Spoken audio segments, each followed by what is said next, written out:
नमस्ते दोस्तों, मैं हूं आरपी राजपूत। स्वागत है आपका इंडिया स्पेशल में। तालिबान के हाथ लगे हवाई जहाज गिराने वाले 150 से ज़्यादा एयर डिफेंस हथियार। अब दुनिया पर खतरा मंडरा रहा है क्योंकि तालिबान के हाथ लग रहे हैं एयर डिफेंस हथियार जो किसी भी हेलीकॉप्टर या फिर नीचे उड़ रहे विमान को गिरा सकते हैं। अफगानिस्तान पर तालिबान के कब्जे के बाद अब आतंकी रॉकेट लॉन्चर लेकर घूम रहे हैं। दोस्तों, आपने दुनिया के किसी भी ट्रैफिक पुलिसकर्मी को ट्रैफिक कंट्रोल करते वक्त रॉकेट लॉन्चर हाथ में लेते हुए नहीं देखा होगा, क्योंकि ट्रैफिक कंट्रोल जो पुलिसकर्मी करता है उसको रॉकेट लॉन्चर की क्या ज़रूरत है। लेकिन तालिबान लड़ाके हर चेक पोस्ट पर रॉकेट लॉन्चर लेकर खड़े रहते हैं। भले उनकी अभी मजाक हो रही हो, उन पर जोक्स बन रहे हों, लेकिन बहुत खतरनाक साबित हो सकता है क्योंकि तालिबान के लड़ाकों को 150 से ज़्यादा एयर डिफेंस सिस्टम मिल चुके हैं, हथियार मिल चुके हैं जो किसी भी हेलीकॉप्टर को गिरा सकते हैं, किसी भी नीचे उड़ रहे विमान को गिरा सकते हैं।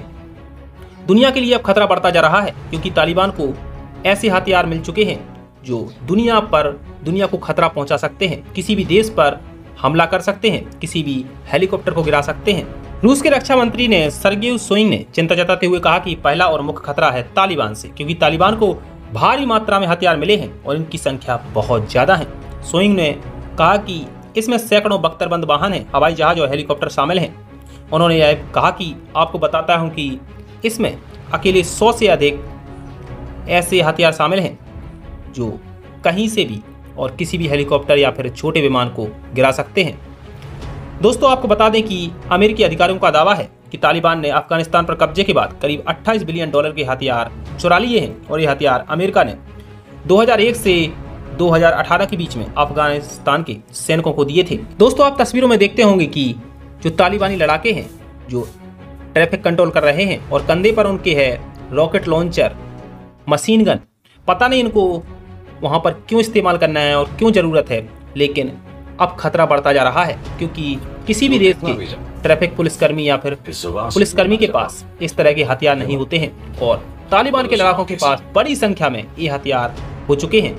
Man portable air defence system कंधे पर उठाकर फायर करने वाला एक surface to air missile system होता है। यह हथियार कम ऊंचाई पर उड़ने वाले एयरक्राफ्ट, हेलीकॉप्टर को आसानी से निशाना बनाया जा सकता है। 1950 के दशक में अमेरिका, रूस, ब्रिटेन समेत कई देशों की सेना इस हथियार का इस्तेमाल करती थी और अब तालिबान कर रहा है। लेकिन हमारे देश में बैठे कुछ गद्दार कह रहे हैं कि तालिबान अच्छा है, अमेरिका से उनको मुक्ति मिल गई। अगर उनको मुक्ति मिल गई तो आपको ही भारत से मुक्ति मिली गई, आप भी चले जाइए अफगानिस्तान, कुछ दिन तो गुजारिए अफगानिस्तान में, आपको ऐसी स्वतंत्रता मिलेगी कि आपने सोचा भी नहीं होगा। हमारे देश में बैठे गद्दार हमारे देश का खाते हैं, हमारे देश से पैसा कमाते हैं और तारीफ करते हैं आतंकियों की, पाकिस्तान की, तालिबान की। दोस्तों, हर देश में गद्दार होते हैं। अफगानिस्तान में भी थे गद्दार, जिसकी वजह से तालिबान आ गया। हमारे देश में भी गद्दार रहते हैं, पहले से हैं, आज भी मौजूद हैं, और गद्दारों की संख्या लगातार बढ़ती जा रही है। दोस्तों, हमारे देश में कुछ लोग तालिबान का समर्थन कर रहे हैं, खासतौर से मौलवी मौलाना। वो कह रहे हैं कि तालिबान राज अच्छा है और 20 वर्षों के बाद अमेरिका से उनको स्वतंत्रता मिल गई, तो आप जाइए अफगानिस्तान में, गुजारिए कुछ दिन अफगानिस्तान में, बहुत अच्छा है, वहाँ पूरी तरह से स्वतंत्र हैं। भारत में बोलने की आज़ादी नहीं है, आप सुरक्षित नहीं हैं, और अफगानिस्तान में इतनी आज़ादी है, इतनी अनलिमिटेड आज़ादी है कि आप सोच भी नहीं सकते। आपको कहीं भी गोलियों से भून दिया जाएगा और इतने कोड़े पड़ेंगे कि आपकी आज़ादी धरी की धरी रह जाएगी। दोस्तों, अभी के लिए इतना ही। देश और दुनिया की तमाम खबरों के लिए बने रहिए इंडिया स्पेशल के साथ, और अगर चैनल को सब्सक्राइब नहीं किया है तो प्लीज़ चैनल को सब्सक्राइब करना ना भूलें।